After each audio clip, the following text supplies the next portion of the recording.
రిషికొండ మీద కట్టడమే నీ బాధ అయితే, అలాగే మీరు చూస్తే టీటీడీ టెంపుల్ కూడా ఇంకొక సైడ్ కొండ మీదే ఉన్నాయి. సో కొండ మీద ఉన్న ఈ కట్టడాలన్నీ నీ కళ్ళకి కనిపించడం లేదా? నీ కళ్ళేమన్నా కళ్యాణ జ్యువెల్స్ తో తాకట్టు పెట్టేసావా? నువ్వు మాట్లాడేది చూస్తుంటే కొండ మీద కట్టడం తప్పైతే మరి నీ ఇల్లు, మీ అన్న ఇల్లు బంజారా హిల్స్, జూబ్లీ హిల్స్ అని కొండల మీదే ఉంది కదా, మరి అప్పుడు పర్యావరణం ధ్వంసం అయిపోతుందని నీకు అనిపించలేదా?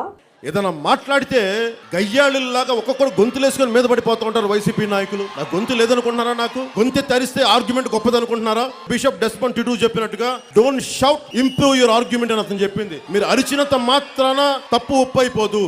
నేను నిజంగా నేను మాట్లాడుతున్న తప్పే అనుకుంటే ఇంప్రూవ్ యువర్ ఆర్గ్యుమెంట్. మీరు మాట్లాడే విధానాన్ని, మీ డిబేట్ క్వాలిటీని పెంచుకోండి. నా వ్యక్తిగత జీవితం గురించి మాట్లాడినంత మాత్రాన, నా తల్లిని తిట్టినంత మాత్రాన, నా బిడ్డల్ని తిట్టినంత మాత్రాన, నా ఇంట్లో ఆడవాళ్ళని తిట్టినంత మాత్రాన నాయన ఏమీ పాడదు, నాకు ఏమీ బాధ రాదు. గుర్తుపెట్టుకోండి. ఎందుకంటే నేను చాలా మొండి మనిషిని.